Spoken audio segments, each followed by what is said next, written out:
اعوذ باللہ من الشیطان الرجیم بسم اللہ الرحمن الرحیم السلام علیکم ورحمۃ اللہ وبرکاتہ۔ عزیز ساتھیوں، ہمارا آج کا موضوع جماعت نحم سے تعلق رکھتا ہے۔ سبق کاہلی، جس کے مصنف، جس کے مضمون نگار سر سید احمد خان ہیں۔ سبق نمبر 3 کاہلی۔ اس سلسلے میں ہم اپنی گزشتہ ویڈیو میں اس سبق کے حوالے سے ایک اجمالی سا خاکہ، ایک مختصر سا جائزہ پہلے ہی پیش کر چکے ہیں۔ اپنے اس ویڈیو میں ہم اس سبق کاہلی کے مشقی سوالات سمجھنے کی کوشش کریں گے اور ان کے جواب پر ہم غور کریں گے۔ تو ہم اپنے موضوع کی جانب بڑھتے ہیں۔ سر سید احمد خان جو ایک مضمون نگار ہیں، سبق کاہلی کے حوالے سے آج کے مشقی سوالات۔ جی، تو پہلا سوال ہے کہ سوال نمبر 1 کہ سر سید احمد خان کا مختصر تعارف پیش کیجئے۔ تو عزیز ساتھیوں، ایگزامینیشن کے پوائنٹ آف ویو سے، امتحانی نقطہ نظر سے 2 سوالات بڑے اہم ہوتے ہیں مصنف کے حوالے سے۔ ایک مصنف کا تعارف کہ جس میں اس کے خاندانی حالات، اس کی تاریخ پیدائش، تاریخ وفات اور اس کی علمی خدمات کا جائزہ مختصر طور پر لیا جاتا ہے، یہ مختصر سا تعارف ہوتا ہے۔ اور دوسرا سوال اسپیشلی خصوصی طور پر اس مصنف یا شاعر کی ادبی خدمات پر ہوتا ہے کہ اس شاعر کی ادبی خدمات یا علمی خدمات پر یا ان کی تصانیف پر مختصر نوٹ تحریر کریں۔ تو میں نے ان تمام سوالات کو یکجا کیا ہے۔ یہاں پہ ہم اپنے اس ویڈیو میں ان تمام سوالات کو دیکھیں گے۔ تو سب سے پہلا سوال جو بنایا ہے وہ ہے سر سید احمد خان کا مختصر تعارف۔ ذرا دیکھ لیجئے، اس کے جواب پر توجہ دیجئے کہ سر سید احمد خان 17 اکتوبر 1817 کو دہلی کے معزز اور علم دوست خاندان میں پیدا ہوئے۔ وہ ہماری ادبی اور قومی تاریخ کی نامور شخصیت ہیں۔ انہیں 19ویں صدی کا عظیم مصلح سمجھا جاتا ہے۔ سر سید احمد خان نے تعلیم سے فارغ ہو کر ایسٹ انڈیا کمپنی کی ملازمت اختیار کی۔ ابتدا میں وہ معمولی اہلکار تھے، لیکن ترقی کرتے کرتے سب جج ہو گئے اور اسی عہدے سے سبکدوش ہوئے۔ انگریز حکومت کی طرف سے انہیں KCSI یعنی night command star of India, ستارے ہند کے اعزاز سے نوازا، یعنی انگریزوں نے انہیں سر کے خطاب سے نوازا۔ آخری مغل تاجدار بہادر شاہ ظفر نے بھی انہیں جواد الدولہ اور عارف جنگ کے خطابات عطا کیے۔ تو یہ ان کے لیے بڑے اعزاز کی بات تھی، سر کا خطاب بھی اور جواد الدولہ اور عارف جنگ کے خطابات بھی انہیں ملے۔ سر سید احمد خان کی عظمت اور شہرت کی وجہ ان کی روشن خیالی، خلوص، معاشرتی اصلاح اور قومی خدمت ہے، اور یہی وہ چیزیں ہیں جنہوں نے سر سید احمد خان کو ایک مشہور نامور شخص بنایا۔ بر صغیر کے مسلمانوں کی اصلاح، ترقی اور معاشرے میں نئے خیالات کی اشاعت اور قومی خدمت کے پیش نظر انہوں نے 2 اہم کام کیے۔ ایک علی گڑھ اسکول اور کالج کا قیام، اور دوسرا رسالہ تہذیب الاخلاق کا اجرا، یعنی رسالہ تہذیب الاخلاق جاری کیا۔ تو ان کی وفات ہوئی 27 مارچ 1898 کو علی گڑھ میں۔ تو عزیز ساتھی، یہ ایک مختصر سا تعارف ہے۔ ہو سکتا ہے کسی کو تفصیلی لگ رہا ہو، زیادہ یعنی لمبا لگ رہا ہو، طویل لگ رہا ہو، لیکن میرا خیال یہ ہے کہ یہ سارا کچھ آپ جب پڑھیں گے تو کچھ نہ کچھ حصہ آپ کے ذہن میں ضرور بیٹھے گا اور اس کو آپ ضرور آسانی کے ساتھ یاد کر سکیں گے۔ اگلا سوال دیکھتے ہیں۔ سر سید احمد خان کی علمی اور ادبی خدمات پر ایک مختصر نوٹ تحریر کریں۔ یہ خصوصی ایک سوال کے طور پر آپ کو دیا جا سکتا ہے، تو جس کا جواب آپ دیکھیے ذرا۔ سر سید احمد خان کو تصنیف و تالیف کا شوق 9 عمری سے ہی تھا، یعنی جب وہ نوجوان تھے تب سے ہی ان کو لکھنے لکھانے کا شوق تھا۔ ان کی مضمون نگاری کی ابتدا ان کے اپنے اخبار سید الاخبار سے ہوتی ہے۔ سر سید احمد خان کے طرز تحریر میں زور، اثر، شگفتگی اور ظرافت پائی جاتی ہے۔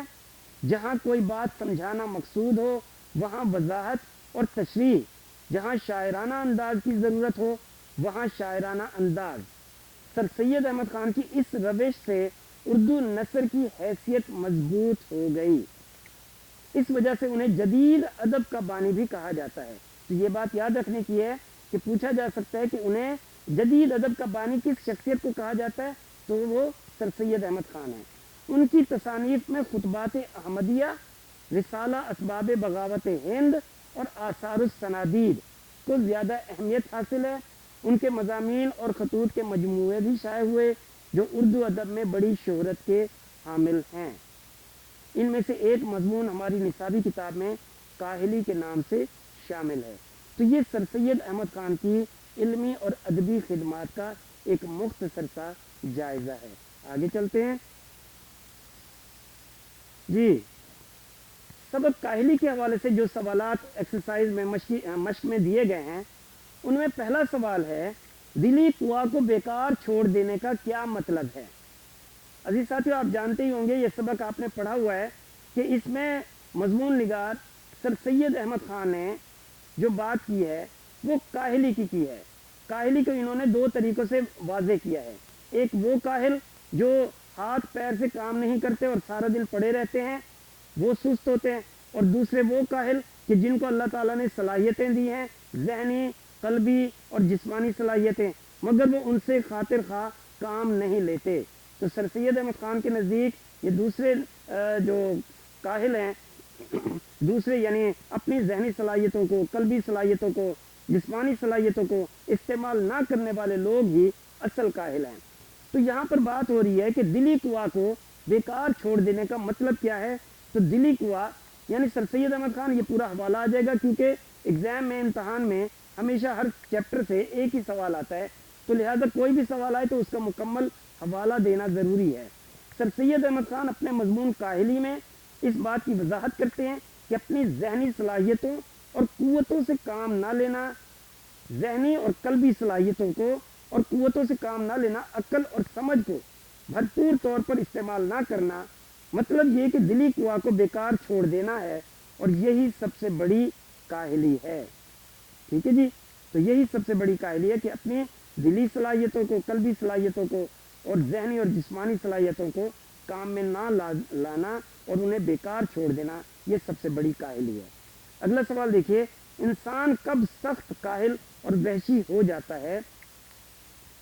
سر سید احمد خان اپنے مضمون کاہلی میں بیان کرتے ہیں کہ جب انسان اپنی دلی اور ذہنی صلاحیتوں سے یعنی قلبی اور ذہنی صلاحیتوں سے کام لینا چھوڑ دیتا ہے تو اس کی ذاتی خوبیاں اور کمالات ضائع ہو جاتے ہیں۔ اپنی ان صلاحیتوں سے کام نہ لینے کے نتیجے میں وہ حیوانی خصلتوں میں پڑ جاتا ہے، یعنی جانوروں کی سی صفات اس کے اندر پیدا ہو جاتی ہیں، اور بالآخر وہ سخت کاہل اور وحشی ہو جاتا ہے۔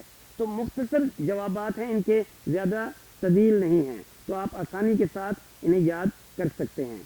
اگلا سوال دیکھیے، کسی نہ کسی بات کی فکر اور کوشش میں مصروف رہنا کیوں لازم ہے؟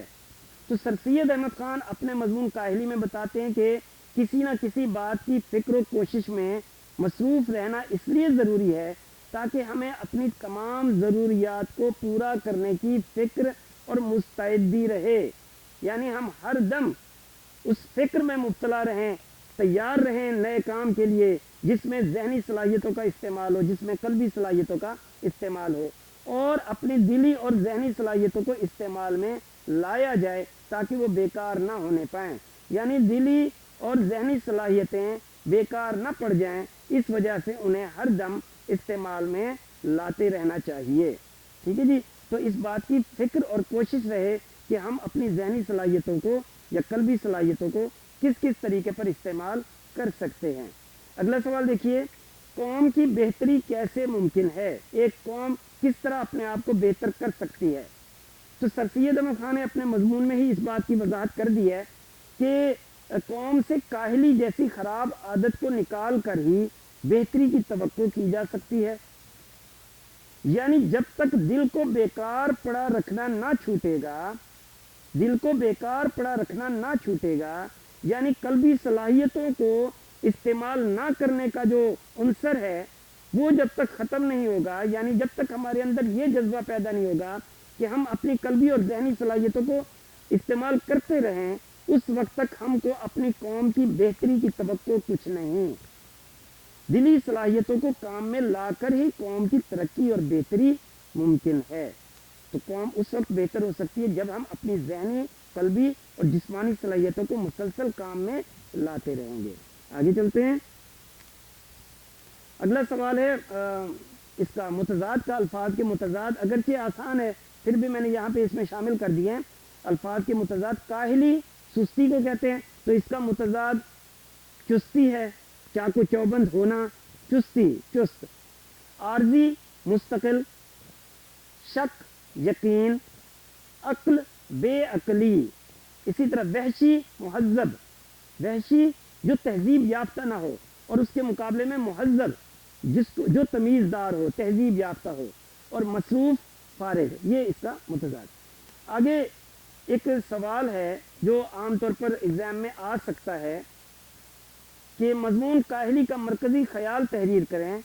تو یہ مرکزی خیال ہے، اس کو ذرا دیکھ لیتے ہیں کہ سر سید احمد خان نے اپنے اس مضمون میں کاہلی کو دو طریقوں سے واضح کیا ہے۔ ایک وہ کاہل لوگ جو ہاتھ پاؤں سے کام نہیں کرتے، اور دوسرے وہ جو اپنی قلبی، ذہنی اور جسمانی صلاحیتوں کو کام میں نہ لاتے ہوئے کاہلی اختیار کرتے ہیں۔ ایسے لوگوں کو چونکہ زندگی کی آسائشیں میسر آتی ہیں، اس لیے وہ اپنی ان صلاحیتوں کو کام میں نہیں لاتے اور محنت نہیں کرتے۔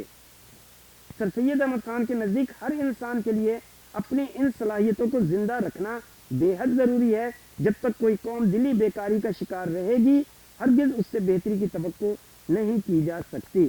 تو یہ مختصر سا ایک نقطہ ہے، مرکزی نقطہ ہے، مرکزی خیال ہے، جس کے اندر سر سید احمد خان نے کاہلی کی وضاحت بھی کی ہے اور تجویز بھی دی ہے کہ ہم اپنی قوم سے کاہلی کو ختم کر کے کس طرح بہتر بن سکتے ہیں۔ ٹھیک ہے جی، تو یہ مرکزی خیال تھا۔ آگے چلتے ہیں۔ دلی قوا کی بیکاری کا کیا مطلب ہے، اور انسان کیسے دلی قوا کی بیکاری کے بعد حیوان اور وحشی ہو جاتا ہے۔ یہاں پہ عزیز ساتھیوں کتاب کے اندر یہ سوال موجود ہے، جس میں میں تھوڑی سی اس کی وضاحت کرتا چلوں کہ اس میں سوال نمبر 7 دیا ہوا ہے کہ سر سید احمد خان نے اس مضمون میں دو طرح کی کاہلی میں فرق کیا ہے۔ ایک وہ جو ہاتھ پاؤں سے محنت نہ کرنے کا نام ہے، اور دوسری وہ کاہلی ہے جس میں انسان کی دلی قوا بیکاری میں پڑ جاتے ہیں۔ سر سید دوسری کاہلی کو بری کاہلی اور بڑی کاہلی قرار دیتے ہیں۔ غور کر کے بتائیں کہ دلی قوا کی بیکاری کا کیا مطلب ہے، اور انسان کیسے دلی قوا کی بیکاری کے بعد حیوان اور وحشی ہو جاتا ہے۔ تو میں نے اسی سوال کو یہاں پہ شامل کیا ہے کہ دلی قوا کی بیکاری کا مطلب کیا ہے، اور انسان کیسے دلی قوا کی بیکاری کے بعد حیوان اور وحشی ہو جاتا ہے۔ تو یہاں پہ دیکھیے، ذرا غور کیجیے، سمجھنے کی ضرورت ہے کہ دلی قوا سے مراد انسان کی ذہنی، قلبی اور جسمانی صلاحیتیں ہیں جو اسے اللہ تعالیٰ کی طرف سے عطا ہوتی ہیں۔ ہر انسان کو اللہ تعالیٰ نے مختلف صلاحیتوں سے نوازا ہے، ہر انسان کو۔ تو یہ اللہ تعالیٰ کی طرف سے جو صلاحیتیں عطا ہوتی ہیں اور جن کی وجہ سے وہ دوسرے حیوانوں سے ممتاز یا منفرد نظر آتا ہے۔ دوسرے الفاظ میں ہم کہہ سکتے ہیں کہ اشرف المخلوقات، دوسری تمام مخلوقات سے جن صلاحیتوں کی بنا پر افضل ٹھہرتا ہے انسان، وہ یہی انسان کی ذہنی، قلبی اور جسمانی صلاحیتیں ہیں۔ اگر انسان ان صلاحیتوں کو موقع محل کی مناسبت سے استعمال کرتا رہے تو وہ ترقی کرتا رہتا ہے اور اس کی یہ صلاحیتیں بھی بڑھتی چلی جاتی ہیں۔ لیکن اگر وہ اپنی ان صلاحیتوں کو بیکار ڈال دے، یعنی اپنی ذہنی قوتوں سے کام نہ لے، عقل اور سمجھ کو بھرپور طور پر استعمال نہ کرے، تو وہ آہستہ آہستہ انسانیت کے درجے سے گرتا چلا جائے گا اور حیوانی صفات اس کے اندر پیدا ہوتی چلی جائیں گی۔ تو دلی قوا کو بیکار ڈال دینے کا مطلب کیا ہے، اور انسان کیسے اس بیکاری کے بعد حیوان اور وحشی ہو جاتا ہے، اس کی وضاحت یہاں پہ کر دی گئی۔ آگے چلتے ہیں۔ اب ذرا ہم آتے ہیں، ایک چھوٹا سا یعنی ٹاپک ہے کہ تشریح کس طرح سے کی جائے۔ جو پیراگراف آپ کے اس مضمون میں سے آ سکتا ہے، کوئی بھی پیراگراف ہو، تو اس کا طریقہ کار کیا ہوگا، کس طریقے پر تشریح کی جائے گی۔ تو یہاں پہ میں نے نمونے کے طور پر ایک پیراگراف شامل کیا ہے۔ یہ پیراگراف یہ سچ ہے کہ لوگ پڑھتے ہیں اور پڑھنے میں ترقی بھی کرتے ہیں، اور ہزار پڑھے لکھوں میں۔ یہ پہلے ہی صفحے پہ یعنی کاہلی مضمون میں پہلے ہی صفحے پہ یہ تیسرا پیراگراف ہے جو میں نے یہاں پہ شامل کیا ہے۔ تو پورا پیراگراف میں نے یہاں پہ دیا ہے اور اس کی وضاحت ہم دیکھ لیتے ہیں۔ کوئی بھی پیراگراف اس سبق میں سے آ جائے تو اس کا ایک ابتدائی حصہ وہ آپ ایز اٹ از لکھ سکتے ہیں، تاکہ تشریح میں کچھ امپریشن، کچھ تاثر، کسی کیفیت پیدا ہو۔ تو اس کا طریقہ کار دیکھ لیں کہ سب سے پہلے سبق کا نام کاہلی، مصنف کا نام سر سید احمد خان۔ پیراگراف ذرا دیکھیے غور سے کہ یہ سچ ہے کہ لوگ پڑھتے ہیں اور پڑھنے میں ترقی بھی کرتے ہیں، اور ہزار پڑھے لکھوں میں سے شاید ایک کو ایسا موقع ملتا ہوگا کہ اپنی تعلیم کو اور اپنی عقل کو ضرورتاً کام میں لاوے۔ لیکن اگر انسان ان عارضی ضرورتوں کا منتظر رہے اور اپنے دلی قوا کو بیکار ڈال دے تو وہ نہایت سخت کاہل اور وحشی ہو جاتا ہے۔ انسان بھی مثل اور حیوانوں کے ایک حیوان ہے، اور جبکہ اس کے دلی قوا کی تحریک سست ہو جاتی ہے اور کام میں نہیں لائی جاتی تو وہ اپنے حیوانی خصلت میں پڑ جاتا ہے، اور جبکہ اس کے اور جسمانی باتوں میں مشغول ہو جاتا ہے اور انسانی صفت کو کھو کر پورا حیوان بن جاتا ہے۔ سبق کا نام کاہلی، مصنف کا نام سر سید احمد خان۔ تشریح دیکھیے، سر سید احمد خان نے ہندوستانی مسلمانوں کی اصلاح کے لیے ان گنت مضامین و مقالات لکھے۔ شامل نصاب مضمون کاہلی مقالات سر سید کی جلد پنجم سے لیا گیا ہے۔ یہ مکمل ریفرنس کے ساتھ ہے۔ اس سبق میں سر سید نے بڑے خوبصورت انداز میں انسانی فطرت کی اس پہلو کی طرف توجہ دلائی ہے جس کی وجہ سے انسان آہستہ آہستہ زوال پذیر ہوتا جاتا ہے۔ لفظ کاہلی کی وضاحت کرتے ہوئے سر سید احمد خان بتاتے ہیں کہ صرف ہاتھ پاؤں سے کام نہ کرنا ہی کاہلی نہیں، بلکہ اپنی ذہنی اور قلبی صلاحیتوں کو اچھے طریقے سے کام میں نہ لانا بڑی کاہلی ہے۔ تو زیر تشریح اقتباس جو پیراگراف دیا گیا اس کے بارے میں بات ہو رہی ہے کہ دیا گیا پیراگراف، دیا گیا اقتباس سبق کے تقریباً وسطی حصے سے لیا گیا ہے۔ مصنف کہتے ہیں کہ یہ ایک حقیقت ہے کہ لوگ پڑھتے ہیں اور اپنی پڑھائی کے دوران مختلف درجے طے کرتے ہوئے اعلیٰ تعلیم یافتہ بن جاتے ہیں، آسان سی بات ہے۔ لیکن افسوس ناک صورتحال یہ ہے کہ ہزاروں تعلیم یافتہ لوگوں میں سے شاید کسی ایک شخص کو یہ موقع میسر آتا ہوگا، ملتا ہوگا کہ وہ اپنی تعلیم اور عقل کو ضرورت کے تحت کام میں لائے۔ ہم نے سادہ سے الفاظ کا استعمال کرنا ہے، وضاحت کرنی ہے اس پیراگراف کی، اپنے الفاظ میں سادگی کے انداز میں ہم نے بیان کرنا ہے، وضاحت کرنی ہے، بتانا ہے کہ کیا کہنا چاہتے ہیں سر سید احمد خان اس پیراگراف میں، اس اقتباس میں۔ تو کہتے ہیں کہ تعلیم اور عقل کو ضرورت کے تحت کامل ہے، ورنہ اکثر پڑھے لکھے لوگوں کو موزوں اور مناسب طریقے سے تعلیم اور اپنی سمجھ بوجھ کو استعمال میں لانے کا موقع نہیں ملتا۔ اگر کوئی انسان اس بات کے انتظار میں رہے کہ جب اسے اپنی تعلیم اور عقل کو استعمال کرنے کی ضرورت پڑے گی تو ہی وہ انہیں استعمال کرے گا، ورنہ وہ انہیں بیکار چھوڑ دے گا، ایسا کرنے سے اس کی ذاتی خوبیاں اور کمالات ضائع ہو جائیں گے، یعنی وہ صلاحیتیں جو اللہ تعالیٰ نے اس کو عنایت کی ہیں، عطا کی ہیں، وہ ضائع ہو جائیں گی اگر وہ انتظار میں رہے گا۔ کیونکہ جب کوئی شخص اپنی صلاحیتوں اور خوبیوں کو استعمال میں نہیں لاتا تو سخت کاہل بن جاتا ہے، اور وقت گزرنے کے ساتھ ساتھ اس کی یہی کاہلی اور سستی وحشی پن کا باعث بنتی ہے اور وہ حیوانیت کے درجے پر آ جاتا ہے۔ اس بات میں کوئی شک نہیں کہ انسان بھی دوسرے جانوروں کی طرح، دوسرے حیوانوں کی طرح ایک حیوان یا جانور ہی ہے۔ جب انسان اپنی داخلی خوبیوں اور قابلیتوں کو بیکار چھوڑ دیتا ہے تو حیوانی خصلتیں ان خوبیوں کی جگہ لے لیتی ہیں اور وہ جانوروں کی سی خصوصیات کا مالک بن جاتا ہے۔ وہ جسمانی باتوں اور ضرورتوں میں مصروف ہو کر اپنی انسانی صفات، اپنی انسانی خوبیاں چھوڑ دیتا ہے اور جانور بن جاتا ہے جس کی زندگی کا کوئی مقصد نہیں ہوتا، وہ محض کھاتا ہے، پیتا ہے اور آرام کرتا ہے۔